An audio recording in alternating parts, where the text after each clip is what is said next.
안녕하세요. 저는 50대의 여성이에요. 얼마 안 있으면 민족의 대명절 추석이 다가오는데요. 저는 추석 때가 되면 몇 년 전에 일어났던 시아버님의 사이다 같은 통쾌한 사건이 생각납니다. 지금도 시아버님을 뵈면 그때 그 일에 대해 이야기꽃을 피운답니다. 여러분은 어떤 사건인지 궁금하지 않으신가요? 그럼 제 사이다 사연 끝까지 잘 들어주세요.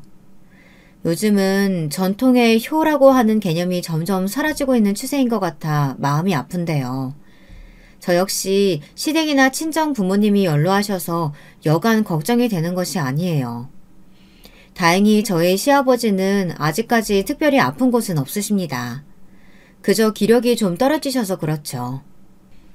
올해 시아버님 연세가 83세이신데 아직도 혼자 사시면서 밭일을 소소하게 하고 계세요. 아, 저희 가족들을 소개하지 않았네요. 저희 시댁은 시어머니께서 10년 전 암으로 돌아가셨고 시아버님만 해남 땅끝 마을에서 농사를 짓고 계세요. 주로 고구마를 하십니다. 그리고 시부모님은 3남 1녀를 두셨는데요. 저는 그 중에 맏며느리가 되겠네요. 이제는 저도 50대 후반이라 애들은 다 장성했고 다들 독립해서 제 할 일들 착실히 하고 살고 있어요. 제 남편이 맏아들이고 그 밑에 두 남동생이 있는데요. 다들 결혼해서 잘 살고 있습니다. 그리고 막내 아가씨는 결혼해서 미국에서 간호사로 살고 있어요. 저희 남편도 50이 될 때까지는 회사에서 죽어라 일만 하던 사람이었습니다. 그래서 저는 애들이 어릴 때 남편에게 도움 하나 못 받고 혼자 독박 육아를 할 수밖에 없었습니다. 그리고 애들이 학교에 들어간 뒤로는 학습지 선생님, 보험 영업 같은 일들을 해서 애들 학원비를 벌었습니다. 그러던 어느 날 남편이 저와 한마디 상의도 없이 회사를 그만둔 것을 알았어요. 그때는 정말 하늘이 무너진다고 해야 할까요? 정말 매일이 답답했습니다. 매달 받던 월급이 사라지니 당장 먹고 살 길이 막막했거든요. 생각해보세요. 제가 기껏해야 한 달에 200만 원 정도 버는데 그 돈으로는 애들 학원비 대기도 빠듯한 처지거든요.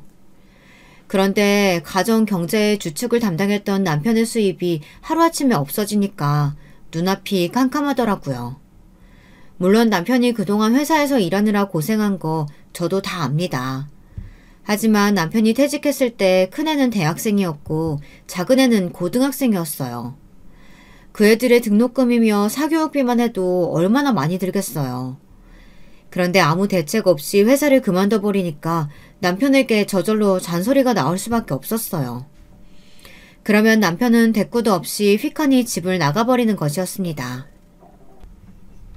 제 잔소리가 듣기 싫다는 무언의 시위 같은 것이었겠죠.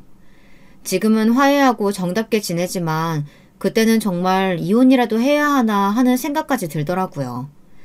그만큼 남편과 저는 매일 얼굴만 마주치면 싸우는 지경에 이르렀습니다. 지금 생각해보면 그때 남편은 우울증이 왔던 것 같아요. 번아웃 증후군이라고 하죠. 열심히 일만 하다가 회사에서 치이고 밑에서 젊은 애들은 치고 올라오고 결국 회사에서는 설 자리가 없어지게 되었나 봐요. 그래서 회사에서 해고당하기 전에 그냥 명예퇴직을 선택했다고 하더라고요. 그런데 그 시기가 하필이면 우리 애들이 대학생, 고등학생이었을 때였던 거죠. 한참 돈 많이 들어갈 시기인데 퇴직금이라고 몇 억 가지고 어떻게 생활을 하고 살겠습니까? 남편은 무기력한 얼굴로 집에서 계속 잠만 잤고 제가 출근하면 오후 늦게 일어나 밥 차려놓은 거 먹고 TV만 보는 백수 생활을 계속했어요.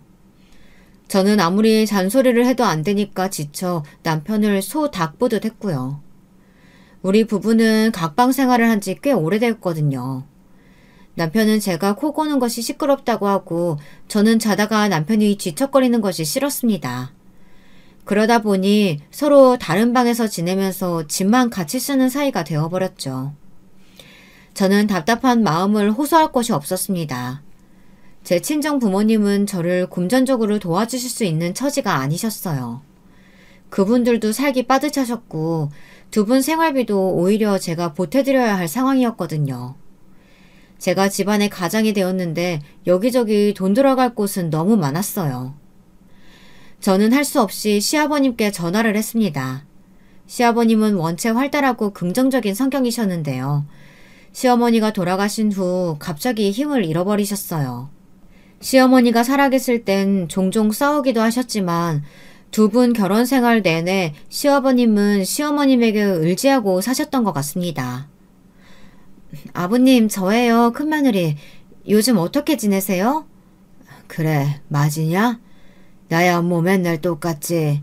병원도 잘 다니고 있고 밥도 잘 챙겨 먹는다. 그러니까 아버지 걱정은 하지 말아라. 근데 오늘은 무슨 일인 게야? 아버님, 다른 게 아니라 제가 말씀드리기 죄송스러운데 애비가 실직을 했어요. 시아버지께서는 한참 동안 말이 없으셨습니다. 이제껏 아무 문제 없이 살아왔던 맏아들이 아무런 상의도 없이 회사를 그만두었다니 아버님도 황망하셨던 모양이었습니다. 왜 안 그렇겠어요? 집안의 가장이 집에서 놀고 있다고 하는데 근심이 안 되실 수가 없었겠죠. 저는 조심스럽게 시아버지에게 말씀을 드렸습니다. 그이가 요즘 힘도 없고 삶의 의욕도 잃어버린 것 같아요. 아버님이 전화 좀 하셔서 그에게 정신 차리고 다른 일이라도 구해보라고 말씀드려주시면 안 될까요? 저 정말 요즘 너무 답답해요. 집에만 있는 남편 보는 것도 힘들고요. 아버님, 제발 부탁 좀 드릴게요. 그래, 알았다. 내가 큰애한테 전화해 볼 테니까 너는 너무 걱정 말고 기다리거라. 전화를 끊고 저는 한숨을 푹 내쉬었습니다. 정말 드리기 힘든 말씀이었지만 그래도 아버님이 압박을 해야 남편이 뭐라도 할 것 같았으니까요. 그때는 시아버지밖에 매달릴 곳이 없었습니다. 시아버지는 바로 남편과 통화를 하셨나 보더라고요. 그날 저녁에 제가 힘들게 일하고 퇴근을 하니 남편이 화를 내며 저에게 소리치더군요. 당신 시골 아버지한테 나 실직했다고 말했어? 왜 그랬어? 아버지 걱정하시잖아. 왜 시키지도 않은 짓을 해서 이 사달을 만들어? 사달이라니. 나도 얼마나 답답했으면 아버님한테 하소연을 다 했겠어. 당신은 내 심정 따위는 안중에도 없지. 그러니까 내가 아버님께 하소연하기 전에 당신이 정신이라도 차리지 그랬어. 우리 애들 아직 경제적 능력도 없는데 대책도 없이 퇴직해서 매일매일 생기 없이 사는 아빠 모습 그렇게 보여주고 싶어? 남편이 본심을 말하자 저 역시 본물 터지듯 그동안 서운했던 마음을 다 퍼부어버렸습니다. 남편은 그제야 뒤통수 맞은 듯 멍한 표정을 짓더라고요. 그 후부터 남편은 어디라도 재취직하기 위해 이리 뛰고 저리 뛰었습니다. 하지만 세상이 그렇게 녹록지 않았어요. 50이 다 된 명예퇴직자를 다시 써주는 회사가 어디 있겠습니까? 대한민국에 치킨집이 그렇게 많은 이유가 회사를 그만두고 치킨집부터 차리는 사람들이 많아서라는 우스갯소리 아닌 우스갯소리가 있다죠. 남편은 몇 달간 심각하게 자영업을 알아보기도 했습니다. 하지만 겨우 퇴직금 몇 억으로 차릴 수 있는 창업 아이템도 없었어요. 그리고 코로나 이후로 자영업자들이 넘쳐나는데 전쟁이 될까 하는 걱정도 있었고요. 대학교 졸업하고 한 회사에만 주구장창 다녔었던 남편은 다른 할 줄 아는 것도 없었습니다. 중간에 이직을 하던 뭐라든 자기 개발을 했어야 하는데 그럴 시간도 없이 그저 회사에 몸바쳐 일만 했었거든요. 요즘 애들처럼 계산이 빠르지도 않았고 이미 기억력도 깜빡거리고 있는 아저씨를 누가 써주겠어요. 남편은 매일 집에서 컴퓨터로 입사 원서를 쓰고 구직 사이트에 올려놓고 면접을 보러 다녔지만 취직에 번번이 실패했습니다. 남편은 면접을 보는 족족 다 떨어지자 술로 하루하루를 보내는 것이었습니다. 한 잔이 두 잔이 되고 한 병이 두 병이 되고 저는 그러다가 남편의 건강이 심하게 상할까 걱정이 되기 시작했어요. 저는 술을 먹으려는 남편을 막고 남편은 저 몰래 술을 마시려고 매일 신경전이 계속되었습니다.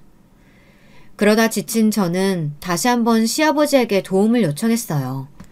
그랬더니 시아버지는 남편을 호되게 혼내주셨습니다. 집안의 가장이라는 애가 말이야.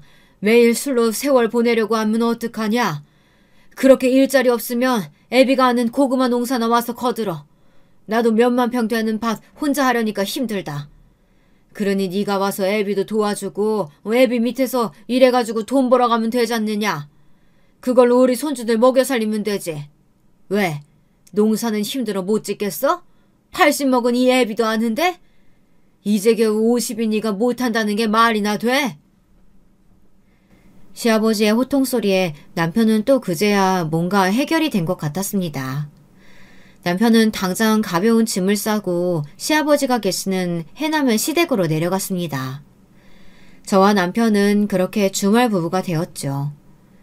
주 5일간 남편은 아버님을 모시면서 해남에서 살고 토요일 아침에 집에 올라와 애들과 저와 함께 서울 집에서 지냈습니다. 남편도 50대가 되어 정직하게 땀을 흘리며 농사를 지어보니 우울증도 치료된 것 같았습니다. 사실 낮에 땀 흘려 일하면 밤에는 정신없이 쓰러져 자기 바빴을 거잖아요.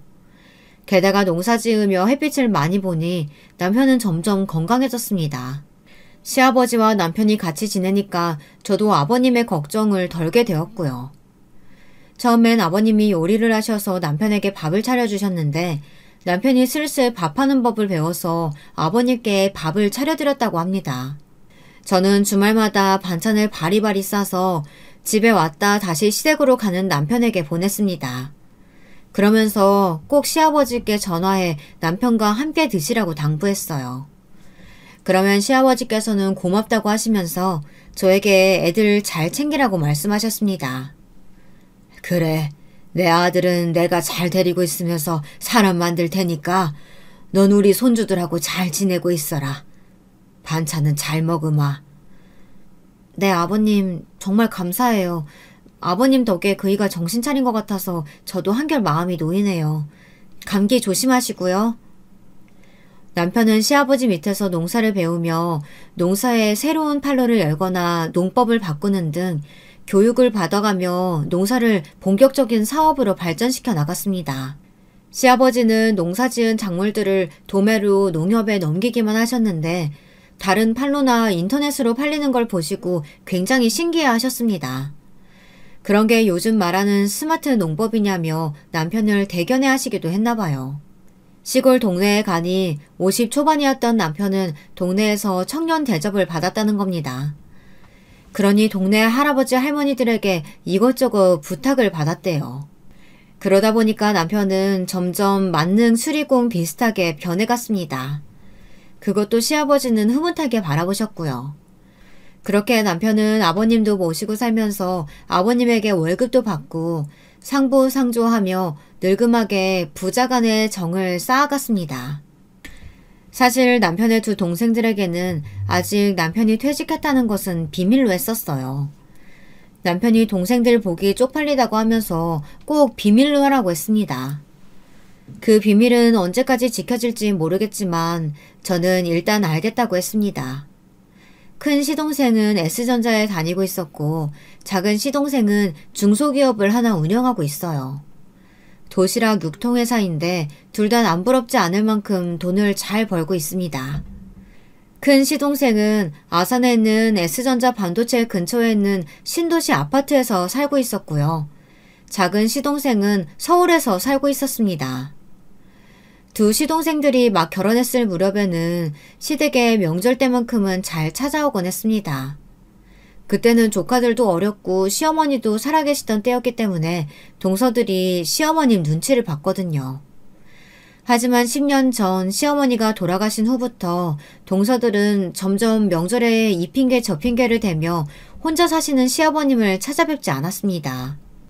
저는 만면일의 도리를 다해야 된다는 생각에 이제까지 명절 때만큼은 시아버님을 꼭 찾아뵙고 이틀이나 사흘 머물다가 갔습니다. 힘들어도 시아버님에게 안부 전화도 꼭 드렸고요. 시어머니가 계실 때에는 몰라도 아버님이 혼자 사시다가 고독사라도 하실까봐 너무 걱정되었기 때문이에요. 시어머니가 돌아가시고 처음 1년간은 아버님도 넋을 잃고 지내셨습니다. 다 귀찮다고 하시면서 아버님도 시어머니를 따라 죽겠다고 가슴을 치셨습니다. 아이고 여보, 왜 그리 혼자 갔어? 날 남겨두고 가면 어떡하나? 난 어떻게 살라고? 아버님 고정하세요. 어머니도 마지막에 말씀하셨잖아요. 아버님 만나서 행복하셨다고요. 어머님은 끝까지 아버님 걱정만 하시다 가셨어요. 그러니까 아버님 얼른 힘내서 털고 일어나셔야 돼요. 넉넉고 집에만 계시던 아버님께 매일 전화드려 경로당에 나가서 친구분들과 어울려 지내시라고 부탁을 드렸습니다. 아버님은 제 의견을 받아들여 차츰 예전의 생기를 되찾아 가셨습니다. 그때는 힘들어도 한 달에 2번은 꼭 아버님 얼굴을 뵈러 갔었던 것 같아요. 주말에 남편이 자고 있으면 아버님 얼굴 보러 가자고 깨워서 가족 모두 해남까지 드라이브 하듯 갔다가 저녁 먹고 아버님 댁에서 자고 일요일 아침에 돌아오는 생활을 했습니다. 저희들이 오면 시아버님은 굉장히 좋아하셨어요. 하루 종일 아무하고도 말을 안 하고 있다가 우리 식구들이 집안에 꽉 들어차니 떠들썩해서 좋다고 하시며 한바구음을 웃으셨습니다. 저는 애들에게 할아버지 안마도 해드리라고 옆구리를 쿡쿡 찌르기도 하고 냉장고 정리와 저녁밥을 하면서 쉴 새 없이 아버님과 수다를 떨어드렸습니다. 그렇게 6개월이 지날 무렵 저도 매번 아버님을 찾아뵙기 힘드니 동서들에게 전화해 순번제로 가자고 이야기를 했습니다. 그랬더니 동서들은 썩 마음에 내키지 않는 눈치였습니다. 주로 이런 말들을 하면서 빠져나가더군요. 동서 나야, 아버님이 어머니 돌아가신 후에 영 기운이 없으시네. 서방님하고 둘이 주말에 좀 다녀오는 거 어때? 사실 나는 우리 그이랑 같이 6개월간 계속했는데 나도 이제 좀 힘에 부치네. 그러니 이번엔 큰 동사가 한번 가줬으면 좋겠어. 어머 형님 어떡하죠? 저도 그러고 싶은데 이번 주말에 애들 학교 부모님 회의가 있어서요. 제가 초등학교 학부모 회장이 돼서 죄송해요. 아버님은 다음에 찾아뵐게요. 그래? 그럼 어쩔 수 없지. 작은 동서한테 전화해 볼게. 그렇지만 작은 동서한테 전화해도 마찬가지였어요. 작은 동서 역시 애들이 너무 어리다, 남편이 쉬는 날이 없다 하는 핑계를 대며 며느리의 도리를 하지 않고 요리조리 빠져나가려는 것이었습니다. 저는 처음엔 두 동서들의 말을 고지고대로 믿었습니다. 그리고 동서들을 이해하려고 노력했습니다. 그저 살기 바빠서 애들이 어려서 못 간다는 말은 사실 핑계에 불과한 것들인데 말이에요. 저는 보험 영업을 하면서도 남편과 함께 애들을 데리고 해남까지 내려가는걸요. 그런데 동서들은 시동생들이 돈을 잘 버니까 집에서 애들 건사하고 전업주부로 사는데도 한 달에 한 번 아버님을 찾아뵙는 것조차 싫어하는 것이었습니다. 제가 봤을 때는 동서들은 시아버지를 잘 모시려는 마음 자체가 없었던 것 같습니다. 그러면서 뒷구멍으로는 애들과 해외여행 다니고 방학 때 캐나다로 한 달 동안 어학연수를 간다 어쩐다 그러더라고요. 지금 생각해보니까 참 밉살스러운 동서들이었네요. 저는 그런 사실들을 최근에서야 알았습니다. 그러니 동서들한테 더 배신감이 컸는지도 모르겠어요. 아무튼 저는 동서들의 속이 뻔히 보였지만 제가 뭐라고 싫은 소리 한다 해서 들을 것 같지 않았습니다. 저는 그냥 체념하고 저만이라도 시아버님께 신경 써드리자 결심했습니다. 이렇게 10년간 쭉 이 생활을 이어오고 있었습니다. 자꾸 얼굴을 보다 보니까 아버님도 저한테 잘해주시고 남편도 아버님 덕에 생기를 찾아가는 것이 느껴졌어요. 저는 그냥 그것으로 됐다고 위안 삼으며 만족하려고 했습니다. 저한테 그 일이 일어나기 전까지는 말이죠. 그 사건이 있었던 해는 마침 추석 무렵이었던 것 같습니다. 여느 때와 다름없이 저는 추석 명절을 지내려고 애들과 함께 해남으로 갈 준비를 하고 있었어요. 이번에 가면 명절 음식도 음식이지만 아버님께 기운나는 보양 음식을 해드리려고 했거든요. 아버님께 해드릴 음식, 재료 장본 것들도 챙기고 아버님 관절에 좋은 약이나 선물 같은 것들도 챙겼습니다. 그렇게 짐을 챙기다 보니 꽤 무겁더라고요. 남편은 올라오지 말고 해남에서 있으라고 했습니다. 그리고 애들 둘에게 캐리어를 끌게 하고 제가 운전을 해 시남의 시댁으로 가고 있었습니다. 차 안에서 애들은 저희들 삼촌들에 대한 이야기를 하더군요. 저는 듣지 않은 척 했지만 애들의 이야기는 놀라운 것이었습니다. 사촌들끼리 무슨 단톡방을 만들었는데 거기서 조카 애들이 이번 명절에 뭘 하냐는 것이 화두로 올랐었던 모양이에요. 다들 이번 추석 명절에 뭐해? 해남 할아버지 댁에 올 사람은 없나? 우리는 동남아로 여행 가는데. 우리도 가는데. 형네는 어디로 가? 우린 보라카이. 와, 우리는 베트남 가는데. 좋겠다, 보라카이. 거기 바다 엄청 좋다면서? 베트남도 맛있는 거 많이 먹고 올 수 있잖아. 나는 거기가 더 부러운데?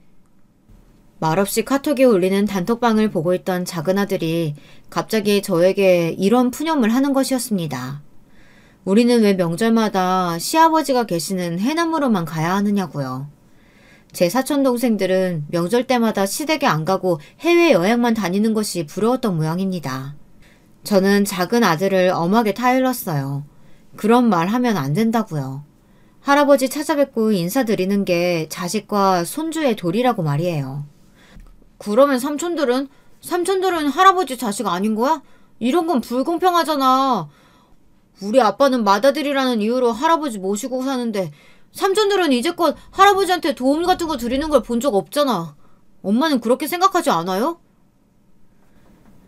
큰애는 동생에게 눈치를 주며 조용히 있으라고 했지만 작은아들은 멈추지 않았어요. 그동안 쌓여있던 그의 불만이 한꺼번에 터져나온 것이었습니다. 솔직히 저희 아들도 명절 때마다 대학생 친구들과 해외여행 가고 싶었겠죠. 중학생만 돼도 명절에 할머니, 할아버지 찾아뵈러 가지 않는 애들이 많다고 하던데 우리 애들은 그래도 착한 편이었습니다. 그때까지도 아무 불평 없이 따라다녔으니까요. 그래, 맞아. 엄마도 너랑 같은 생각이야. 하지만 작은아버지에게 억지로 오라고 강요할 수는 없는 거잖아. 작은아버지들도 생각이 있으면 할아버지한테 늦게나마 효도할 날이 오겠지. 우리는 신경 쓰지 말고 우리 할 도리나 다 하자. 그게 맞는 거라고 생각해, 엄마는. 할아버지도 너무하셔. 다 갖춘 아들인데 우리 아빠한테만 엄하신 것 같아. 다른 아들들한테도 잘못한다 싶으면 혼도 내시고 호통 치셔야 되는 게 부모잖아요. 저는 작은아들의 논리정연한 말에 할 말을 잃었습니다. 아이들의 눈에도 보였던 것입니다. 그동안 시동생과 동서들의 비열한 말과 행동들이 말이에요. 제 작은아들도 그들의 행동이 이치에 안 맞고 불합리하다는 것은 다 알고 있었던 거예요. 작은아들은 그걸 속 시원하게 말하지 못하고 이제껏 끙끙 앓았던 모양이었습니다. 안 되겠다고 생각한 저는 방법을 바꿨습니다. 작은아들을 달래기 시작한 거예요. 그래, 아버지한테 말하고 이번에는 작은아버지 가족들한테도 할아버지 댁에 다들 오라고 연락해보자. 그러면 됐지? 불만 없지? 준호, 너 행여라도 할아버지 앞에서 버릇없이 이런 말들 하면 안 돼? 그랬더니 작은아들은 입을 오리처럼 내밀면서 불퉁하게 알았다고 대답했습니다. 아직도 작은아들의 마음속은 불만으로 가득한 것 같았습니다. 언젠가부터 동서들이 명절에 아버님 집으로 오지 않자 그의 마음속에 싹트기 시작한 불만들은 빠르게 저한테도 전염되어 갔습니다. 그동안은 저도 참고 신경 쓰지 않으려고 했지만 점점 동서들과 시동생들의 행동이 도를 넘어서고 있다는 것을 알게 됐습니다. 예를 들어 말하면 이런 일이 있었어요. 막내 시동생이 어느 날 시아버님을 찾아와 제 남편과 둘째 형 모르게 돈을 좀 달라고 했다는 거예요. 그때는 제 남편이 아직 회사에 다닐 때였기 때문에 남편은 그 사실을 전혀 모르고 있었더라고요. 시동생은 도시락 유통사업을 하고 있는데 직원들 월급이 밀려있다고 하면서 아버님께 1억 원만 달라고 사정을 했다고 합니다. 아버님은 막내 아들이 측은한 마음에 아무 생각 없이 1억을 빌려주셨고요. 그때 막내 시동생은 사업이 정상화되면 갚겠다고 철석같이 약속을 하고 돈을 가지고 뒤도 안 돌아보고 가더라는 겁니다. 아버지 고마워요. 역시 아버지밖에 없어요. 제가 사업만 잘 되면 이까지 1억 금방 갚아드릴게요. 아버지, 막내 아들 믿으시죠? 그래, 너무 걱정 말고 얼른 돈 많이 벌 생각이나 해. 직원들 월급 주고 다음 달에 더 많이 벌면 되지. 갚는 건 천천히 갚아도 된다. 신경 쓸 거 없어. 시동생은 이렇게 허세를 떨면서 아직도 그때의 1억을 갚지 않았다는 거였습니다. 시아버지의 선의를 이용해서 그 후로도 막내 시동생은 몇 번이나 아버님에게 2천만 원, 5천만 원씩 빌려갔다는 거예요. 그러면서 이번에 뻔뻔하게 그 사실이 드러나자 시동생은 이렇게 말했다네요. 아, 어차피 아버지 돌아가시면 다 똑같이 상속해야 되는 돈 아니야? 그거 좀 당겨 썼다고 형들이 나한테 뭐라고 할 건데. 나중엔 이 말을 듣고 저는 뒷목이 당겨 작은 동서에게 전화를 걸어 따졌습니다. 그랬더니 작은 동서라는 여는 더 당당하게 말하는 것이었어요. 아버님 재산은 다 똑같이 분배하는 게 맞다고요. 아니 세상에 그런 불공평이 어디 있나요. 아버님을 모신 적도 없고 하다못해 명절에도 코빼기 한 번 안 비치고 지들끼리 놀러 다니기 바빴던 시동생네가 아니었냐고요. 그런데 아버님의 재산 문제를 가지고는 똑같이 나눠야 한다고 침을 튀기며 항변하는데 그 꼬라지들이 보기 싫었습니다. 여러분들이 제 입장에 처하면 어떠시겠어요? 어쨌든 저는 이번에는 그냥 넘어가지 않아야겠다고 마음속으로 이를 갈았습니다. 시어머니가 돌아가시고 나서 제가 동서들에게 잔소리 같은 말 하기 싫어 그냥 놔뒀던 게 화근이었던 것 같습니다. 엄연히 집안에 시아버님이 계시는데 효도라고는 하지 않고 자기들 멋대로 해외여행만 다니는 그 인간들에게 이번엔 한번 호되게 일침을 놔줘야겠다고 생각했습니다. 이런저런 심란한 생각들을 하다 보니 어느새 해남에 도착해 있었습니다. 저는 차에서 내려서 애들에게 할아버지께 먼저 인사드리라고 말했습니다. 남편은 시댁 대문 앞에 서서 저를 기다리고 있더군요. 남편은 저의 얼굴을 보자 반가워하면서 물었습니다. 아유, 당신 오느라 고생 많았지? 뭘 이렇게 많이 싸가지고 왔어? 여보, 내가 할 얘기가 있어. 아버님께 인사 먼저 드리고 당신 작은 방으로 가서 나 좀 봐요. 제가 웃지도 않고 굳은 얼굴로 남편에게 말하자 남편의 얼굴에 불안한 기색이 떠올랐어요. 무슨 일이냐고 꼬치꼬치 묻는 남편을 뒤로하고 저는 아버님께 인사를 드렸습니다. 아버님 잘 지내셨어요? 이랑 저 좀 드릴 말씀이 있어서요. 저희들이 먼저 의논 좀 나누고 나중에 아버님께 말씀드릴게요. 사과 깎아드릴 테니까 아이들이랑 얘기 좀 하고 계세요. 그래 알았다. 애미 넌 그동안 별일 없었지? 와서 좀 쉬지도 못하고 무슨 의논인게야. 시아버님은 금방 손주들과 인사를 나누시고 같이 야구 중계를 보고 계셨습니다. 저는 남편의 손을 끌고 남편이 쓰던 방으로 들어갔어요.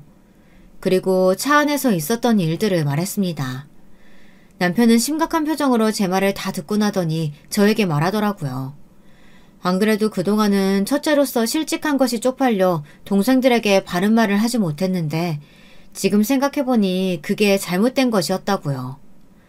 그래, 당신 말이 맞아. 우리 아들까지 그런 불편한 기분 느꼈다면 뭐가 잘못 돌아가고 있는 거겠지. 내가 동생들한테 연락해볼게. 아니야. 이번엔 동서들한테 할 말이 더 많아. 내가 얘기할게. 당신은 옆에서 나한테 힘만 좀 실어주면 돼요. 그런데 아버님이 불편해하시지 않을까? 그래도 추석인데 안 좋은 일로 애들한테 통화해서 큰 소리도 날 것 같은데. 하지만 저는 어차피 한 번은 터져야 할 고름이었다고 생각했습니다. 이대로 가만히 있기에는 저도 그동안 동서들에게 쌓인 서운함을 풀어낼 길이 없었습니다. 이대로 계속 놔둔다면 시동생들과 동서들은 막말로 아버님이 돌아가신 후에나 와서 아기들처럼 재산 분할해달라며 때를 쓸 게 아니겠습니까? 그런 그림이 그려지자 저는 소름이 끼쳤습니다. 저는 방을 나와 야구를 보시는 시아버님 앞에 무릎을 꿇고 앉았습니다. 남편도 엉겁결에 저를 따라했어요. 시아버지는 눈이 휘둥그레졌습니다. 저의 돌발 행동에 많이 놀라신 것 같았습니다. 저는 얌체 같은 동서들을 응징하기 위한 결심을 아버님께 보여드려야겠다고 생각했습니다. 조금 떨렸지만 제가 그동안 시아버지에게 서운하게 해드린 적은 없었기에 아버님만은 제 편이 되실 거라고 믿었습니다. 아버님, 드릴 말씀이 있어요. 역정내지 마시고 끝까지 들어주셨으면 좋겠습니다. 예, 마지 네가 무슨 일이냐? 잘못한 것도 없는데 왜 무릎을 꿇어? 얼른 일어나 제대로 앉아서 말해라. 네, 너의 부탁이라면 다 들어줄게. 그동안 네가 맏며느리로서 해온 일들이 있는데 당연히 네 편이지. 이 시애비는 그렇다. 시아버지의 다정한 목소리에 저는 가슴이 울컥했어요. 그동안 아버님을 모시면서 힘들었던 일들, 제가 도와달라고 할 때마다 동서들의 냉담한 반응들이 주마등처럼 스쳤습니다. 그 서러움이 한꺼번에 몰려와서 저는 거의 울음이 터질 뻔했습니다. 저는 숨을 삼키며 천천히 말을 이어갔습니다.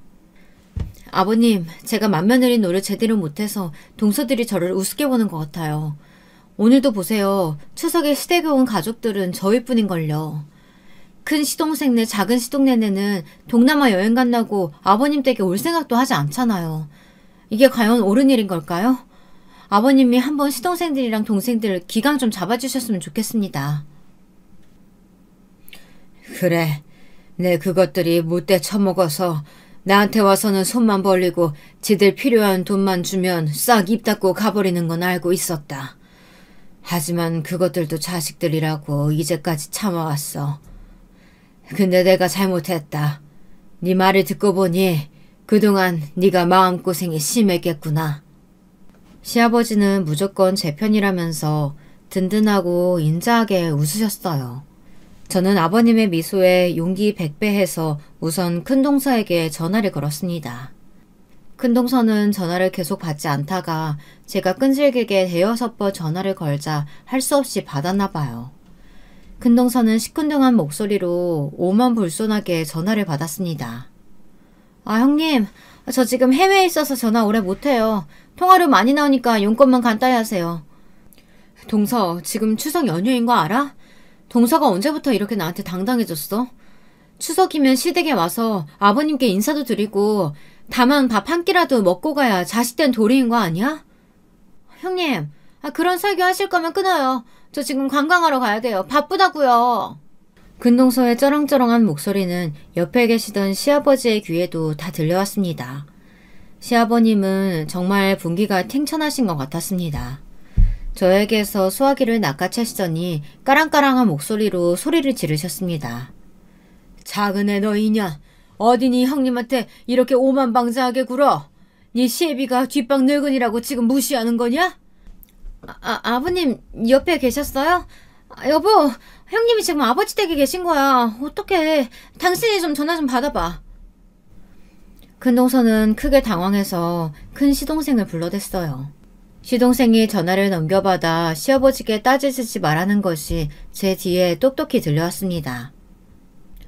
아니 아버지, 저희들 매번 명절 때 해외여행 가는 거 모르시는 것도 아닌데 왜 전화하셨어요? 추석 지나고 제가 따로 찾아뵐게요. 이번에 안 그래도 아버지께 부탁드릴 게 있어서 가보려고 했어요. 오냐, 너희 싸가지 없는 것들은 돈 필요할 때만 이 애비 찾지? 명절 때마다 꼬박꼬박 찾아오는 건 첫째네 식구뿐이었어. 이번엔 이 애비도 못 참겠다. 둘째 너랑 막내 그놈의 새끼들 지금 당장 해남으로 와라. 지금 당장 안 오면 이 애비 200억 재산 너희들 한 푼도 못 줘. 다 네 형한테만 줘버릴 테니까 그런 줄 알아라. 아버지! 남편과 저는 깜짝 놀랄 수밖에 없었습니다. 저희 시아버지는 고구마 농사만 하시는 분인데 갑자기 툭 터진 200억이란 숫자에 놀라 자빠질 뻔했습니다. 시아버지는 의기양양하게 웃으시면서 얼른 막내 동서에게 전화하라고 저를 재촉하셨어요. 저는 얼떨떨한 얼굴로 막내 동서에게 전화를 했습니다. 막내 동서네 역시 이미 동남아 여행에 가 있는 것이었습니다. 그러니 막내 동서도 제가 전화한 것이 반갑지 않았을 테죠. 여보세요? 형님이 웬일이세요? 저희들 바쁜데 지금 해외여행 와 있거든요. 이번에는 제가 말할 사이도 없이 시아버지께서 똑같이 수화기를 낚아채 가시더니 작은 동서에게 말씀하시는 것이었어요. 이것들아, 네 시애비가 가만히 참고 있으니까 가만히로 보이더냐? 너희들도 마찬가지야. 둘째 내한테도 말했지만 너희들도 지금 당장 해남으로 오지 않으면 이 애비 200억 재산은 너희들한테 한 푼도 못 준다. 알았냐? 알았으면 막내 그놈의 새끼한테 전해. 이번이 마지막 기회라고. 안 오면 그동안 네 남편한테 준 돈들 다 강제 회수 들어갈 거다. 안 돼요, 아버님. 끊지 마시고 잠시만요. 막내 동서는 당황해서 애타게 아버님을 불러댔지만 시아버지는 매정하게 전화를 뚝 끊어버리셨어요. 옆에서 이 모든 일들을 듣고 보고 했던 저희 작은 아들이 크게 웃으며 박수를 쳤습니다.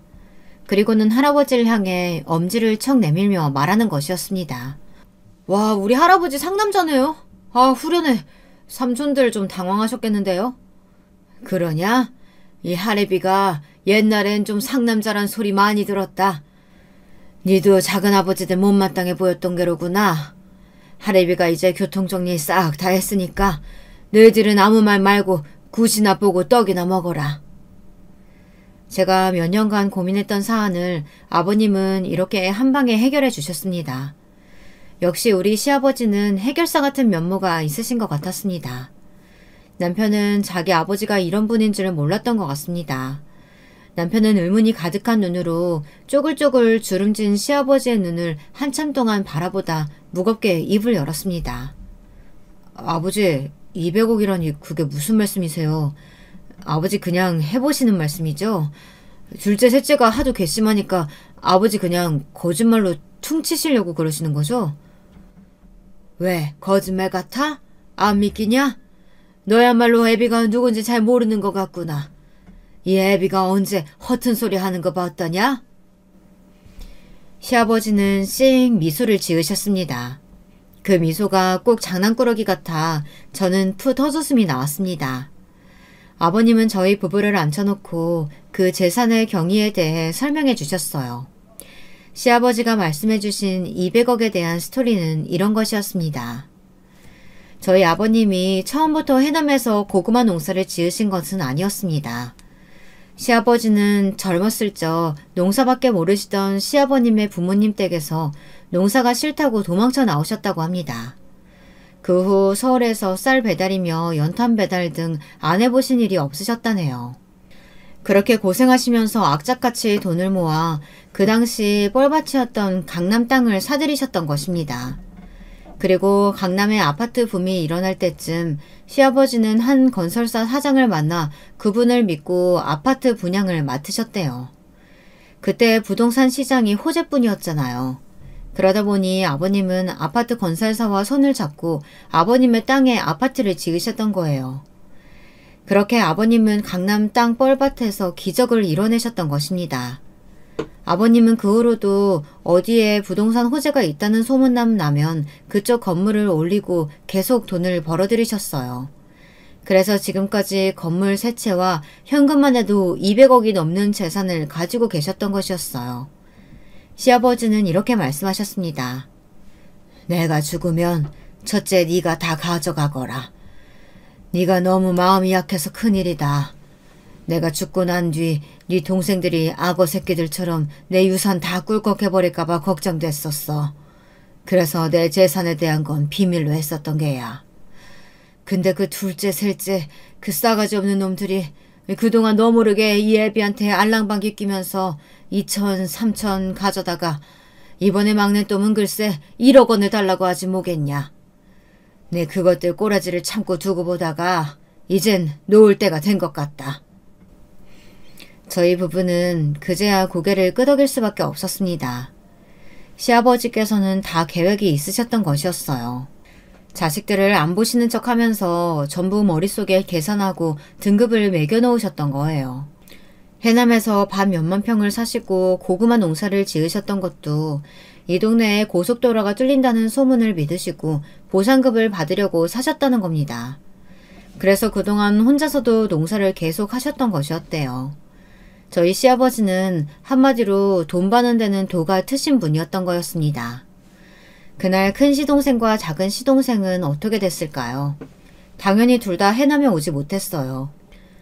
나중에 그들의 이야기를 들어보니 두 시동생은 시아버지의 비밀 재산에 대해서 믿지도 않았고 코웃음을 쳤다고 합니다. 늙은 노인네의 정신나간 헛소리라고 치부해버린 모양이었습니다. 굴러 들어온 복을 그들 스스로 차버린 것이었죠. 참 돈만 쫓고 늙으신 부모님을 안 돌보니 자업자득이 따로 없었던 것이었습니다. 큰 시동생과 작은 시동생은 시아버지가 재산 한 푼도 못 주겠다고 선언하시자 유류분 청구 소송이라도 하겠다고 길길이 날뛰더군요. 하지만 아버님은 끄떡도 하지 않으셨어요. 아직 아버님이 돌아가신 것도 아니고 유언장 작성을 해놓으신 것도 아니라고 하시면서요. 시아버지는 저희 부부에겐 걱정 말라고 하시며 눈을 찡긋하셨습니다. 예비가 알아볼 거 다 알아봤다. 그러니 너희들은 걱정하지 말어. 그리고 애비가 만약에 죽게 되거든 내 고문 변호사가 있으니 이 명함 들고 찾아가면 될 거다. 알겠냐? 네, 알겠어요, 아버지. 감사합니다. 제가 첫째로서 이런 것들은 미리 챙겼어야 하는데 제가 못나서. 어깨 펴 이놈아. 내가 제일 걱정스러운 건 너야. 세상 살기 힘든 게다. 그러니 정신 바짝 차리고 아기 같은 네 동생놈들한테 재산 뺏기지 말고 지켜. 알겠냐? 남편은 비장하게 고개를 끄덕였습니다. 아버님이 시어머니가 돌아가신 후 10년간 얼마나 못돼 처먹은 시동생들에게 이를 갈아오셨는지 잘 알 수 있었습니다. 시아버지는 힘을 숨기고 계셨던 거예요. 자기 아버지를 우습게 알고 지들 멋대로 했던 시동생들의 최후는 이렇게 끝나고 말았습니다. 솔직히 저는 그동안 동서들에게 쌓인 게 많아서 그런지 일련의 일들이 통쾌하게 느껴졌어요. 마치 사이다 한 병을 통째로 들이킨 것 같더라고요. 그 후엔 어떻게 되었냐고요? 우리 시아버님은 아직도 쌩쌩하게 잘 살고 계시고요. 남편은 그저 하던 대로 아버님 모시고 다시 고구마 농사에 전념하고 있습니다. 그리고 꼴도 보기 싫던 큰 시동생과 작은 시동생은 이제껏 시아버지에게 빌려갔던 명목으로 가져간 돈들만 받고 앞으로는 국물도 없다고 시아버지가 크게 호통을 치셨습니다. 둘째 너 이놈, 이번엔 어림도 없어. 네가 뭐 때문에 돈이 필요해? 그냥 너희들끼리 잘 살아라. 다신 돈 빌려달라고 손 벌리지 마라. 막내 이놈도 마찬가지야. 저번에는 그렇게 울상하고 공장 어렵다고 해서 내가 돈 빌려주기는 했었는데 내 알아보니 너희들도 서울에 40평대 아파트에다 누릴 거 다 누리고 살고 있더라. 그런데 왜 자꾸 애비한테 돈을 달라긴 달래? 아버지, 너무하신 거 아니에요? 우리는 아버지 자식들 아니에요? 왜 형한테만 그 큰 돈을 다 주신다는 건데요? 맞아요. 장남만 유산 많이 받으라는 법이 어딨어요. 대한민국의 법이 그렇게 깡통 같지 않아요. 아버지, 전 그렇게 나오시면 저도 유산 청구 소송할 거예요. 시끄럽다. 내 재산은 나를 진정으로 생각하는 큰애한테만 준다는데 너희들이 무슨 권리로 그딴 소리를 짓거려? 앞으로 내가 너희들 행동들 똑바로 두 눈 뜨고 지켜볼 거야. 호적에서 팔고 싶지 않거든 처신들 똑바로 해라. 알았냐? 이놈 새끼들아. 아버지 제발요. 이렇게 빌게요. 시아버지의 까랑까랑한 목소리에 두 시동생들은 어깨를 움찔 떨었습니다. 그리고 두 손 모아 싹싹 빌었습니다. 그동안 그 못된 것들이 속으로 얼마나 아버님을 무시하고 뒷방 늙은이 취급을 했을까요? 아버님이 두 시동생들에게 속아서 재산 다 나눠주시지 않고 이렇게 정의를 실현하시니 아버님에 대한 믿음이 더욱 눈덩이처럼 커졌습니다. 그 사건이 있은 후부터 저는 시아버지가 하시는 말씀이라면 파트로 매주를 쓴다고 해도 다 믿을 정도였어요. 시아버지는 묵묵히 일하는 제 남편을 이제 꽉 믿고 몇만 평 고구마밭뿐만 아니라 강남의 다른 건물에 대한 권리와 월세 수입 관리를 맡겨주셨습니다. 제 남편도 이제 소위 말하는 건물주가 된 것이었죠. 저는 이러한 행운이 믿기지 않아 지금도 볼을 가끔 꼬집어보고는 합니다. 시아버지는 제가 힘들게 보험 영업하는 것을 불쌍하게 여기셨다고 예전부터 그만두라고 하셨거든요. 하지만 저는 아직도 보험 영업하는 것이 힘들지 않아 그 일을 그만두지 않았습니다. 다만 예전처럼 아등바등 살지는 않고 있어요. 지금은 남편이 실직하고 가장이 되어서 답답했던 과거는 우리 부부의 저녁 술안주거리처럼 되어버렸습니다. 저녁에 일과를 마치고 돌아오면 술 한 잔 기울이며 그때 일을 떠올려보곤 합니다. 당신 이제 곧 60 되는데 당신도 해남 고구마밭 내려와서 아버님이랑 나랑 같이 살자. 어때?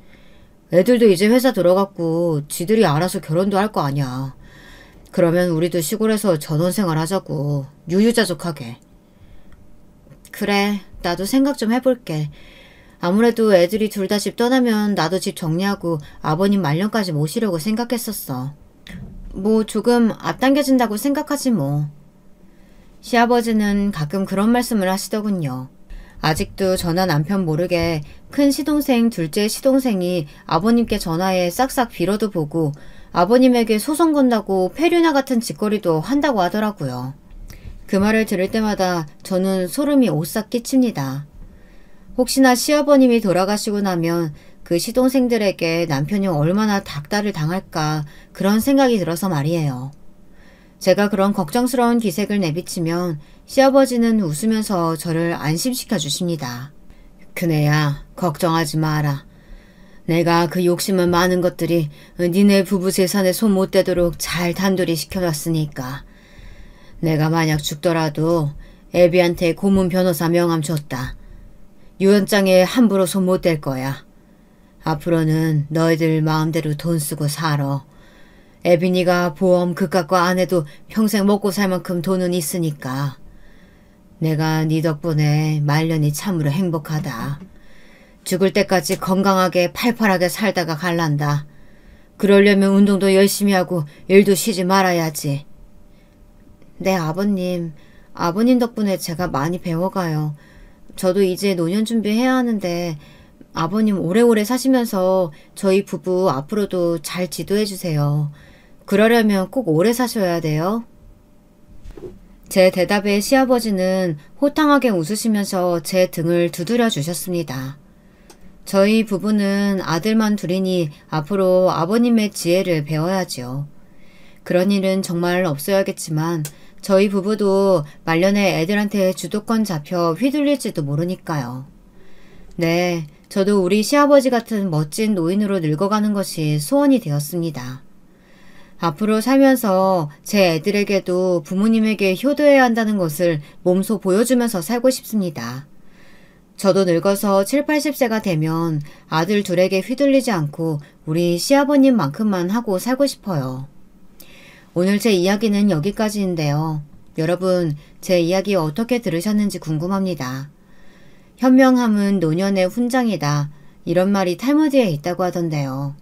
저도 우리 시아버님을 본받아서 우리 애들에게 맹목적이고 어리석은 자식사랑만큼은 하지 않도록 해야겠습니다.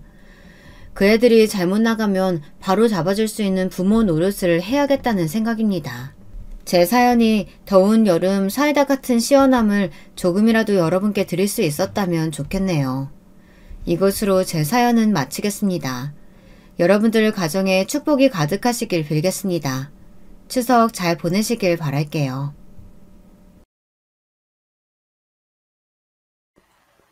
안녕하세요. 저는 올해 꽤나 많은 부침을 겪은 끝에 마음의 평화를 찾게 된 30대 주부예요. 지금은 눈에 넣어도 안 아플 딸 하나와 남편과 살고 있고요. 사연에 빠지다를 보다 보니 사연자님들도 전국적으로 많은 지역에 분포되어 있으시더라고요. 그만큼 살아오신 이야기도 다양한 것 같고요. 어떤 분은 살아오신 인생이 너무 극적이어서 제가 겪은 이 정도의 이야기를 내놓아도 될까 망설였지만 그래도 남편의 권유로 한번 써보게 되었어요. 주부의 소소한 잡담이라 생각해 주시고 부디 끝까지 들어주시길 바래요. 사실 어떻게 보면 저 역시 사는 게 만만치는 않았어요. 어린 시절로 거슬러 올라가자면 일단 저희 집 사정이 그닥 편안하지 못했거든요. 아버지 사업이 일찍 기우시면서 집안 걱정에 형제 걱정에 그렇게 살아왔으니 마음속엔 늘 불안함과 초조함이 자리하고 있었어요. 그런데 그게 남편을 만나면서 조금 안정되었던 것 같아요. 고등학교를 졸업하고 20대 후반을 사무실에서 일을 하고 있다가 우연히 중학교 동창회 자리에서 남편을 만나게 되었는데 거기서 남편에게 한눈에 반했어요.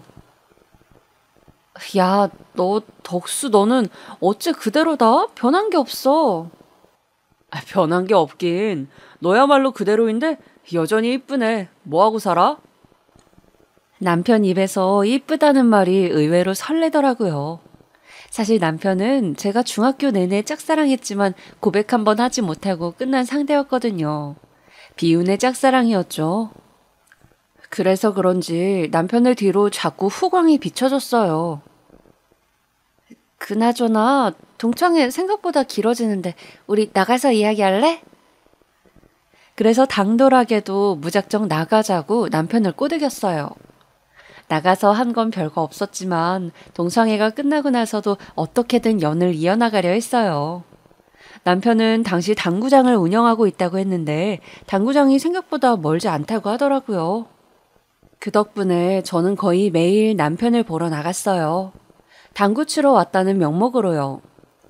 사실 그때까지야 당구의 당자도 몰랐지만 매일 출석 도장을 찍다 보니 언젠가부턴 제가 꽤 이 분야의 달인까진 아니더라도 수준급은 되어 있더라고요. 남편은 제가 메일과 매상을 올려주니 고마운 마음에 몇 번 밥을 사기도 했고 그러다 저희는 자연스레 눈이 맞아 결혼까지 하게 되었죠. 남편과의 결혼 이전 이야기는 이렇게 짤막하게 말씀드렸지만 사실 연애한 기간은 4년이나 돼요. 연애 동안 서로 지지고 볶고 그러다 또 열심히 사랑하며 그렇게 지나왔고요. 그리고 본격적으로 결혼 준비를 하며 남편의 시어머님 되실 분을 만나게 되었는데요. 사실 그전에도 연애할 때 몇 번 뵌 적이 있었어요. 제가 당구장을 자주 찾아갔으니 거기서 몇 번 인사를 드린 적이 있었죠. 근데 그때마다 시어머니는 웃으면서 인사를 받아주셨기 때문에 제 기억 속엔 꽤나 좋은 분으로 남아 있었어요. 거기다 시어머님께선 리트리버를 기르셨는데 저도 강아지를 좋아하는 편이라 강아지라는 공감대가 있으니 얘기하기가 무척 수월하더라고요. 사실상 결혼 전 뵙는 중대한 자리였지만 거의 개 이야기만 오가고 있었죠. 우리 감자가 글쎄 어제는 내가 아프다고 하니까 내 곁을 떠나지도 않고 계속 빙빙 도는 거 있지? 이 녀석이 아주 보물이야 보물. 얼마나 엄마를 생각하는지 모른다. 그러니까요 어머님 그렇게 보이네요. 감자 너무 영리하고 이쁜데요? 봐봐라 내가 엎드려 하면 그렇지 옳지 이렇게 잘 엎드린단다. 애교도 많고 아이고 이뻐 죽겠어. 그러네요. 근데 어머님 어쩌다 이렇게 강아지를 좋아하시게 된 거예요? 그게 대수롭지 않게 던진 질문이었는데 그 질문에 시어머니 얼굴이 일순 어둡게 변하더라고요. 그러더니 갑자기 시어머니께서 눈물을 흘리시며 훌쩍거리기 시작하더라고요. 저는 너무 당황스러워 남편을 쳐다보았고 남편도 아유 엄마 왜 울고 그래 하면서 휴지를 내밀었어요. 내가 말이다. 애 아빠 보내고 무척이나 외롭게 살았단다. 근데 그때 내가 감자를 만나게 된 거야. 옆집에서 이사를 가면서 얘를 두고 갔는데 오지 않을 주인을 기다리는 우리 감자 눈동자가 꼭 나랑 같더라고. 내가 그랬거든. 돌아오지 않을 서방 하나 바라보며 겨우겨우 목숨줄 부지하고 있었거든. 아, 그런 사정이 있으셨군요. 정말 힘드셨겠어요. 근데 이 녀석이 어찌 알았는지 글쎄 우리 집으로 걸어 들어오더니 떠날 생각을 안 터구나. 그 뒤부터 얘가 내 새끼가 되었단다. 물론 아들도 있었지만 아들은 당시 대학교 기숙사에 가 있었으니 오로지 나 혼자였던 공간에 온기가 생긴 거지. 그게 얼마나 고마운지 모른다. 우리 감자한테. 울먹이며 말씀하시는 시어머니를 보니 문득 애잔하다는 생각이 들었어요. 제가 남편을 잃어본 경험은 없지만 아마 그 외로움은 감히 상상도 할 수 없을 정도의 것일 텐데 그 자리를 강아지로 메우셨다는 부분이 안쓰럽게 느껴졌죠. 왜 TV 다큐멘터리 같은 곳을 보면 배우자를 먼저 떠나보내 우울증에 걸린 사람들의 이야기가 방영되잖아요. 그런 걸 보면 저도 그 상황이 되면 마음이 너무 참혹할 것 같아 공감이 되곤 했거든요. 어쨌든 그날로 시어머니를 조금 더 이해할 수 있는 계기가 되긴 했어요. 그런데 조금 그 애정이 지나친 부분도 있으시더라고요. 결혼에 대한 덕담이 오갈 줄 알았던 상견례 자리에서 일이 벌어지고 말았는데요. 상견례 자리에서 부모님과 함께 시어머니를 기다리고 있는데 어디서 강아지 짖는 소리가 들리는 거예요. 설마 했는데 감자였어요. 어머니 감자도 왔네요. 데리고 왔단다. 죄송해요, 사돈어른. 저희 강아지를 맡길 데가 없어서 어쩔 수 없이 같이 왔네요. 괜찮으시죠? 아유, 네, 그럼요. 얼른 앉으세요. 배고프시죠? 음식 뭐로 드실까요? 네, 근데 잠시만 우리 애 간식 좀 주고 올게요. 밖에 묶어놔서. 저희 엄마는 일단 어색한 분위기를 감추기 위해 다른 화제로 곧바로 넘어가셨지만 시어머니는 감자를 밖에 묶어놓은 게 신경이 쓰이시는지 종종 나가 감자를 확인하고 오더라고요. 종업원들한텐 우리 감자 잘 부탁해요 라고 애걸하시면서요.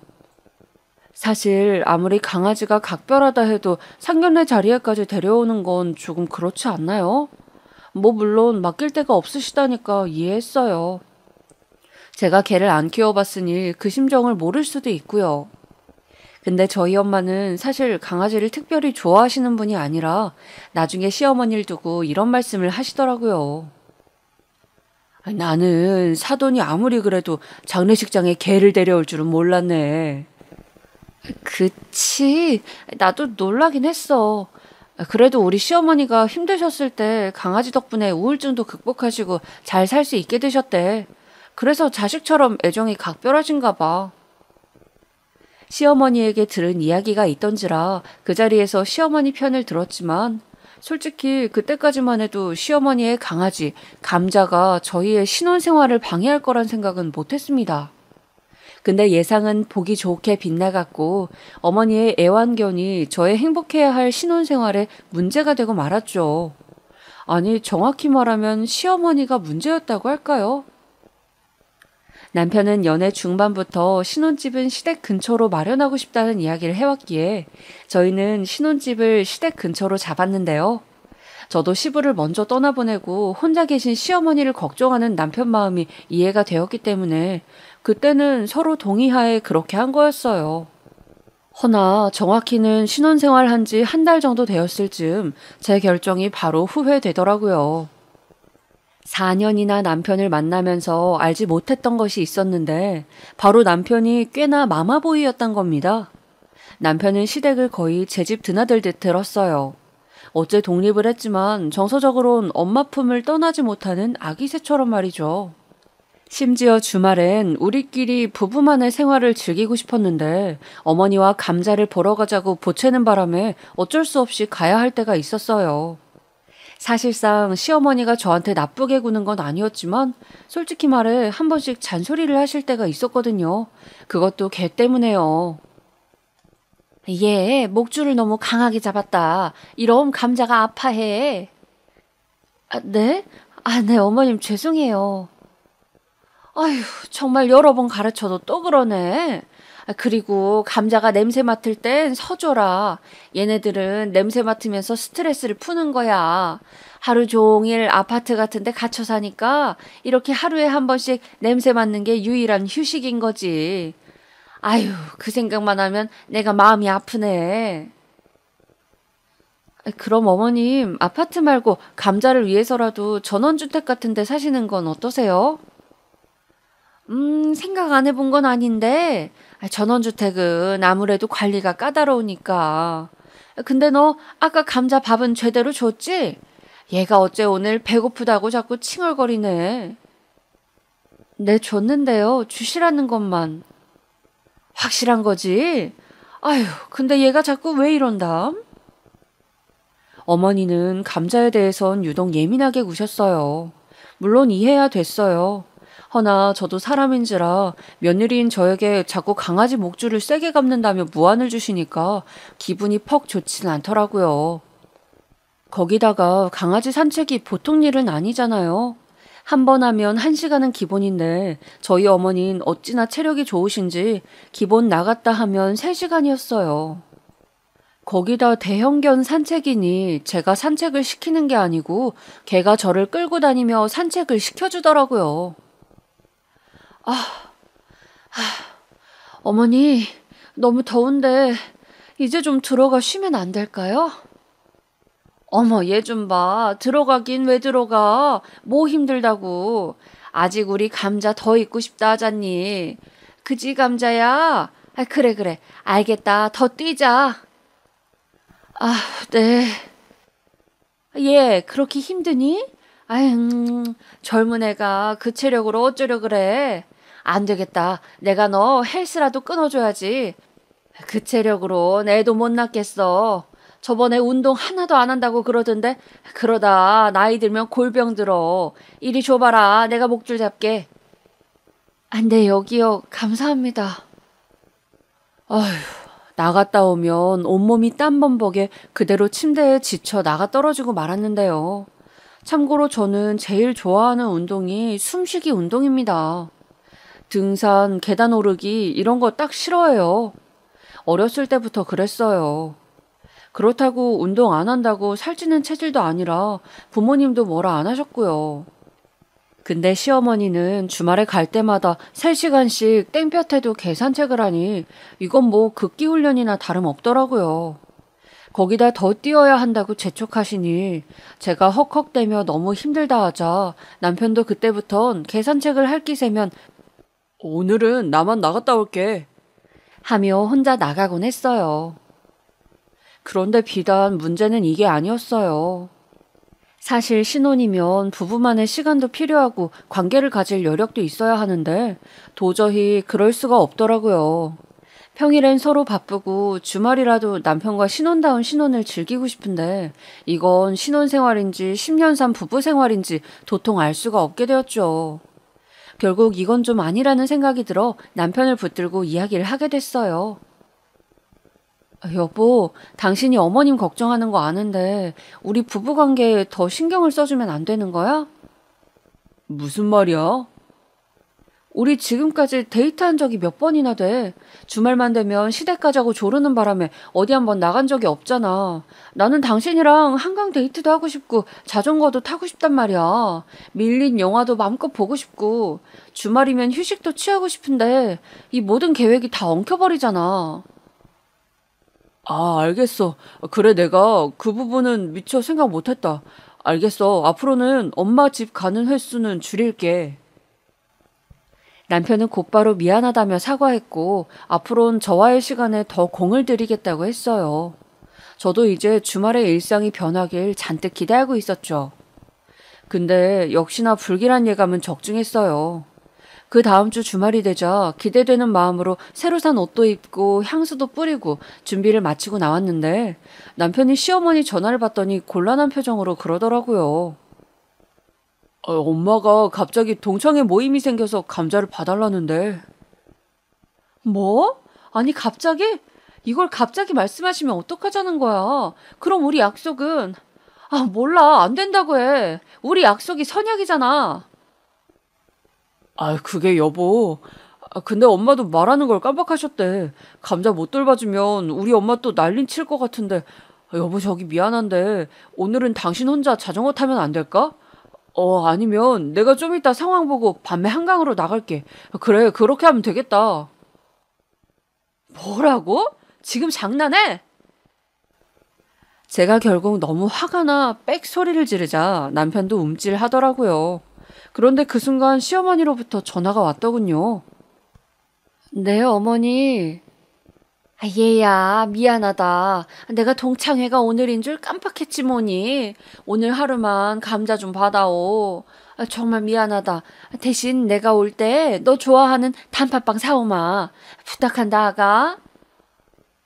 속이 타들어가는 제 심정은 모르고 시어머니는 그렇게 해맑게 웃으며 전화를 끊으셨습니다.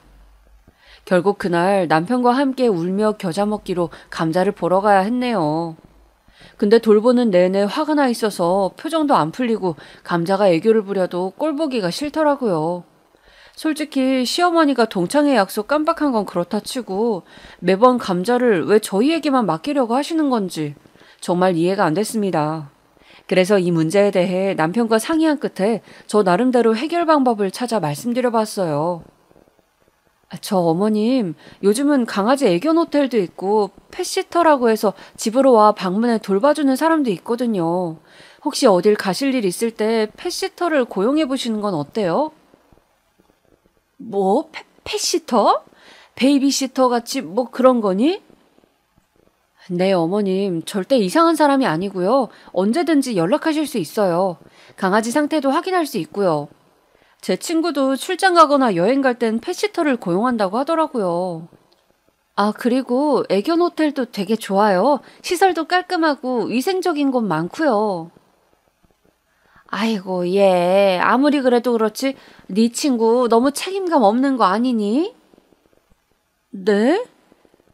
아니, 어떻게 지 새끼를 다른 사람 손에 맡겨? 여행을 포기하든 출장을 포기하든 해야지. 나는 그런 마음으론 새끼 안 기른다. 아휴, 참 말세네 말세야. 이래서 강아지 키우는 사람들은 책임감이 강해야 해. 네, 이야기는 결국 이렇게 끝이 나버렸어요. 제가 더 이야기 꺼낼 수도 없게 어머니 측에서 마무리가 되고 말았죠. 주소와 사진까지 준비해가 일일이 보여드리며 설명해드렸건만 모두 헛발질이었어요. 하지만 그러던 중 시어머니와 정말 사이가 안 좋아진 일이 생기고 말았는데요. 지금 생각해도 이건 화가 많이 나는 일입니다. 그날은 저희 친정엄마 생일날이었는데요.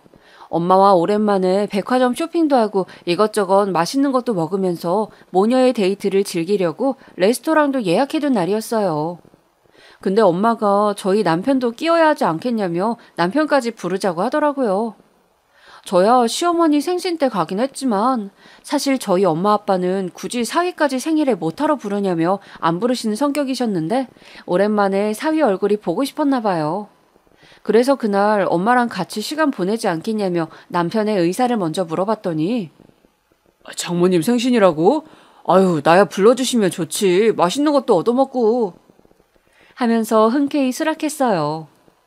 당시 회사에서 정말 미친 듯이 일만 했기 때문에 모처럼의 휴가라니 너무너무 설레었습니다. 특히 엄마 본 지도 오래되어 보고 싶었고요. 엄마 생일이 평일이었기에 남편과 저 모두 연차까지 쓰고 만반의 준비를 다 해놓았습니다. 근데 당일날 준비를 다 하고 나가려는데 전화벨이 울리더라고요. 불길한 예감이 들었는데 아니나 다를까 시어머니였어요. 엄마, 무슨 말이에요? 사고를? 알겠어요. 지금 바로 갈게요. 무슨 일인데 그래? 어머니 사고 당하셨대? 아니, 엄마가 아니고 감자가 교통사고를 당했나 봐. 얼른 병원으로 가봐야 할 것 같은데? 감자가? 얼마나 다쳤는데? 모르겠어. 얼마나 다친 건지 모르겠는데 엄마가 지금 울고 난리가 났네. 감자가 사고가 났단 소식엔 저 역시 가슴이 철렁했어요. 믿긴 했지만 그래도 오랫동안 보아 정이 든 개이니까요. 근데 순간 레스토랑에서 딸이 사준 이쁜 원피스를 입고 기다리고 있을 엄마가 스쳐 지나가더라고요. 근데 우리 엄마 생일은? 엄마 기다리고 있을 텐데.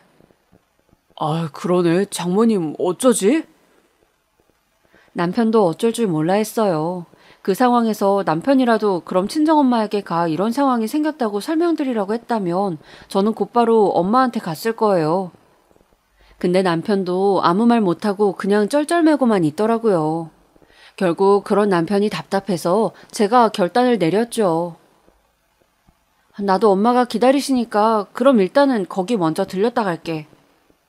그렇게 말하고 저는 최대한 빨리 엄마가 있는 식당으로 향했어요. 가는 내내 엄마를 생각하면 마음이 그리 썩 좋진 않았지만 엄마는 얘기를 들으시더니 심각한 상황임을 인지하시고 얼른 병원으로 가보라 하시더라고요. 엄마도 나름 기대를 많이 하셨겠지만 그렇게 저도 엄마도 아쉬운 마음을 뒤로한 채 헤어진 후 병원에 도착했죠. 이미 시어머니는 병원이 떠나가라 울고 계시더라고요. 우리 감자 어떡하면 좋으니? 어머니 저 왔어요. 어머니는 제 목소리도 들리지 않는 듯 계속 하염없이 울기만 하셨어요. 나중에 남편이 저를 보곤 어떻게 된 상황인 건지 설명해 주더군요. 어머니가 잠시 목줄을 놓치는 사이 갑자기 감자가 도로가로 뛰어들었는데 마침 지나가던 작은 소형차에 살짝 부딪혔고 지금 현재 가벼운 수술 중이라 끝나면 회복이 된다고 하더라고요. 어머님 그래도 다행이에요. 다행? 이게 무슨 다행인 일이니? 제 말은 더 큰 사고로 번지지 않아서 다행이란 얘기예요. 그리고 너는 왜 이리 늦었니? 지금 우리 애가 죽게 생겼는데 신경도 안 쓰이는 게야? 얘가 어떻게 되든 말든 네 새끼가 아니라 그래? 너 그러고도 네 자식 낳으면 잘 키우겠다. 시어머니는 잔뜩 예민해지신 탓인지 제 설명을 들을 생각도 않고 버럭 소리부터 질렀어요. 시어머니를 집까지 바래다주고 집에 오는데도 제가 왜 대체 욕을 먹어야 하는지 모르겠더라고요. 기분이 안 좋은 상태로 있으니 남편이 미안해하는 기색으로 엄마가 많이 예민한가 보다 하는데 남편 말도 별로 귀에 들어오지 않았네요. 아무튼 그 이후 시어머니와 저 사이엔 거리가 생겼어요. 서로 대면대면하게 되었던 것 같아요. 시어머니도 제가 늦게 온 것에 대해 섭섭함을 갖고 계셨고 저는 그런 시어머니가 이해되지 않았으니까요. 하지만 그게 또 오래가진 않았어요. 어느 날 저희 집안에 그토록 원하던 경사가 생겼으니까요. 바로 저희 부부가 그토록 바라던 천사가 찾아와 준 거였죠. 임신을 하자 시어머니는 몸에 좋은 한약도 지어주시며 좋아하셨고 자연스레 다시 사이가 회복되었습니다. 제 입장에서야 제일 좋은 건 딱히 저를 찾으시지 않는다는 거였죠. 그리고 출산을 하고 육아로 미친 듯이 바쁜 와중에 시댁엔 도저히 신경 쓸 여력이 없었기 때문에 더더욱 갈등이 생길 일이 없었습니다. 시어머니는 가끔씩 아이를 보러 오셨는데 그때마다 내 손주 너무 이쁘다면서 정말 이뻐해 주시더라고요. 어머니께서 이렇게 아이를 좋아하시는 분이었나 하는 생각이 들면서 감자만 좋아하는 모습을 봐서 그런지 생경했네요. 거기다 시어머니는 저희가 결혼했을 때부터 사실 손주가 보고 싶었는데 괜히 부담 줄까봐 말씀을 안 하고 계셨다고 하더라고요. 그런 배려가 못내 감사하게 느껴지기도 했고요. 그런데 어느 날 아이가 어느 정도 걸어 다닐 수 있을 때 무렵 감자를 데리고 오신 거예요. 감자를요. 순간 저는 당연히 심장이 덜컥했어요. 아무래도 대형견이다 보니 작은 아이와 있으면 크기 차이도 많이 나고 리트리버가 털이 많이 빠지는 견이라 혹시나 아이가 털을 삼켜서 잘못될까봐 괜히 우려도 되었고요. 초보맘이다 보니 그때는 이런저런 걱정이 되더라고요. 그래서 조심스러운 마음으로 아이와 감자를 지켜보고 있는데 감자가 워낙 명랑하고 에너지가 넘치는 편이라 아이를 혓바닥으로 핥기도 하고 발로 툭툭 치기도 하더라고요. 아무래도 감자 입장에서야 반가움의 표시겠지만 아이는 거기에 툭 밀려 바닥으로 곧잘 쓰러졌어요. 그러면 제가 놀라 달려가 아이를 일으켜 세웠는데 어머니는 얘 저러고 노는 거다. 저러면서 우리 손주도 사회성을 기르는 거야. 왜 그런 말 있잖니? 어렸을 때부터 강아지랑 산 사람들은 인성도 순하고 착하다고. 라고 하셨어요. 시어머니의 말씀의 맥락이 아예 뭐 틀렸다고 할 수는 없지만 솔직히 강아지 키워 인성 순화되었으면 세상에 걔랑 함께 자란 사람들은 다 착한 사람들이겠죠. 아무쪼록 감자가 집에 등장할 때마다 저는 심장이 자꾸 뛰었네요. 그러던 어느 날 우리 하던 일이 빵 하고 터지고 말았습니다. 감자와 아이를 한 공간에 두고 저와 시어머니는 커피를 마시고 있었는데 자지러지는 아이 울음소리가 들리는 겁니다. 가서 봤더니 아이가 감자 아래에 깔려 버둥거리고 있었어요. 어머, 이걸 어쩜 좋아. 감자야 저리 가. 급하게 감자를 옆으로 밀쳐내어 아이를 끌어내었지만 너무 아찔한 순간이었어요. 만약 숨이라도 쉬지 못했다면 무슨 일이 벌어졌겠어요? 너무 놀라 아이에게 미안한 마음에 꼭 껴안고 토닥이는데 시어머니는 좀 한심스런 눈길로 절 쳐다보더라고요. 그리고 시어머니는 그 이후로도 계속 감자를 데려오더라고요. 그런 사고가 한 번 있었으면 솔직히 알아서 조심해 주셔야 하는 거 아닌가요? 허나 시어머니는 언제 그런 일이 있었냐는 듯 계속 감자를 집에 데려오셨어요. 몇 번 눈치를 주어도 그러셨죠. 저로선 그런 시어머니가 안전 불감증이라고밖에 보이지 않았죠. 아님 제 새끼가 너무 귀해 손주는 생각도 안 하는 것이든가요. 결국 제 입에서 이 말이 나가고 말았습니다. 어머님, 제가 인터넷 같은 거 찾아보니까 강아지랑 아기 분리를 시켜야 아기가 안전하다는데 보시다시피 집이 좁아서 딱히 분리할 공간도 없고 아무래도 아기가 클 때까지는 감자 안 데리고 오시면 안 될까요? 뭐? 아니, 그게 무슨 말이니? 우리 손주가 감자를 이렇게 좋아하는데. 좋아한다고요? 아기는 그냥 신기해서 다가가는 것뿐인데 어머니는 그걸 좋아한다고 생각하시더라고요. 그럼 저게 좋아하는 거지. 그리고 얘 왜 애랑 강아지를 굳이 분리시키니? 너 외국 영상 같은 거 안 봤니? 거기선 애랑 강아지를 함께 키운다. 그게 자연스러운 거니? 너 네 애 낳았다고 너무 예민하게 구는 거 아니니? 리트리버는 천사견이다, 천사견. 우리 감자가 애를 해칠 리가 없다고. 얘들은 인간처럼 악이라는 게 없어. 시어머니의 말에 급작스레 두통이 몰려왔어요. 아니, 리트리버에게 애를 해칠 아기 같은 게 있겠어요? 착하건 말건 그게 문제가 아니라 아이가 너무 작다 보니 사고로 이어질 수도 있다는 건데 어머니는 그걸 빤히 목격하시고도 계속 우기시더라고요. 네, 어머님, 저도 알아요. 우리 감자 착하고 순한 거. 근데 문제는 강아지는 아이 돌보는 법을 모르잖아요. 저희 아이도 강아지 대하는 법을 모르니 계속 기어다니면서 감자를 건드리고요.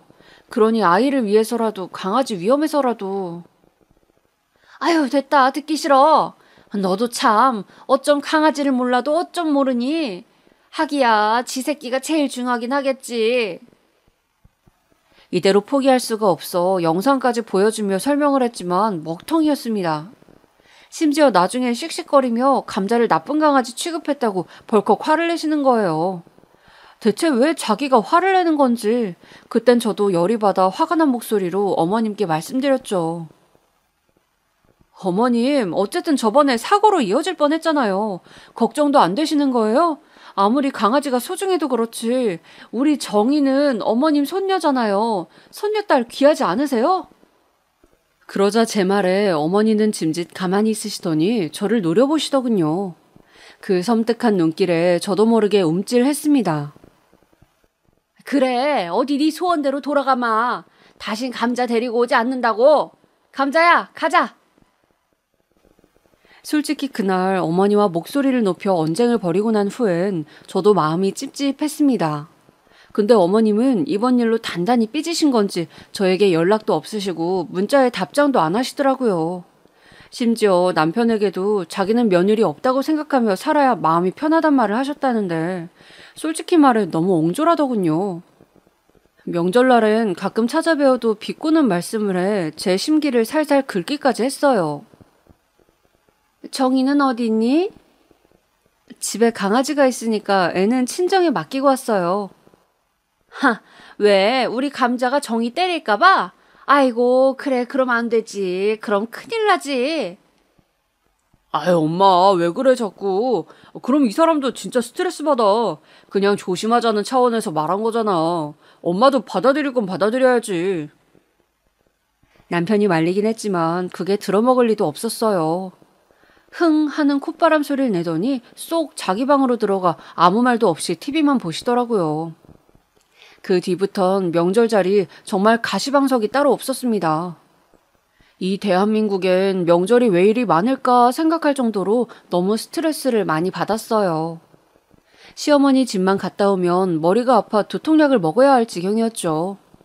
처음에야 나름대로 저는 노력한다고 어머님께 손주 사진도 가끔 보내드리곤 했는데 어느 순간에 그 노력마저 지쳐서 안 하게 되었죠. 남편도 옆에서 계속 제 눈치만 보았고요.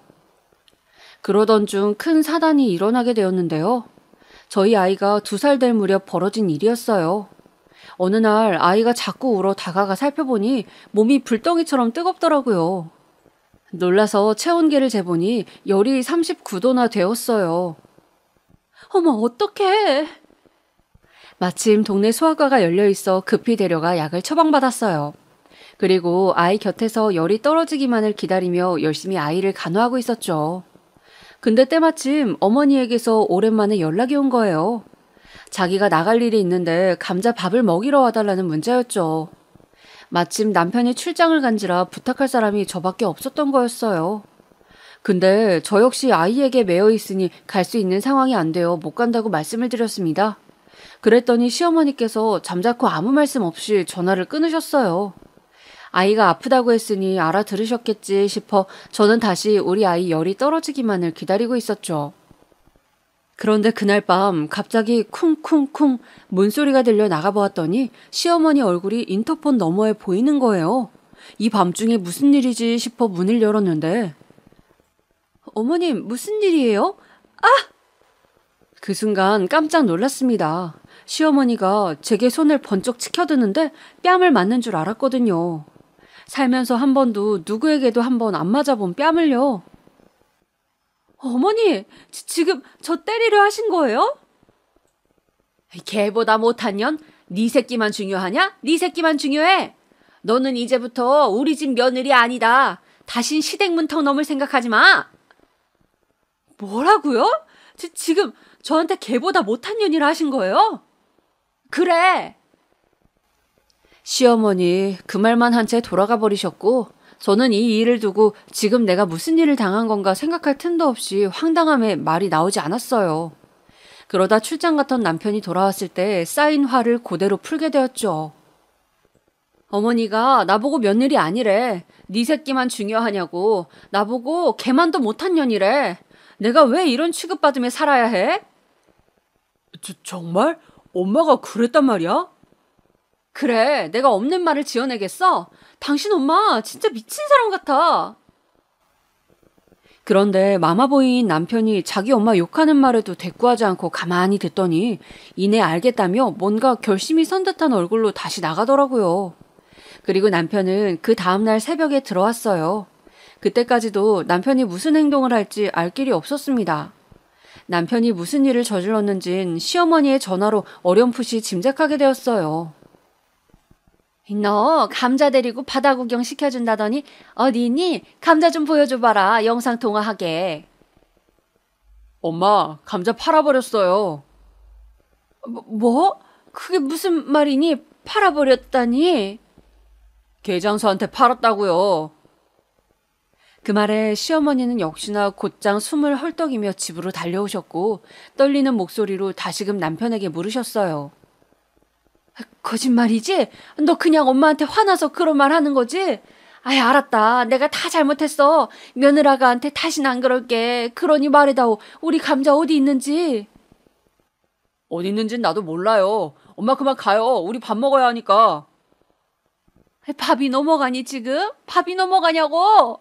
거짓말인 거 다 안다. 거짓말인 거 아니까 제발 말해다오. 시어머니는 애통할 만큼 계속해서 거짓말인 걸 안다고 감자가 어디 있는지 말해달라 했어요.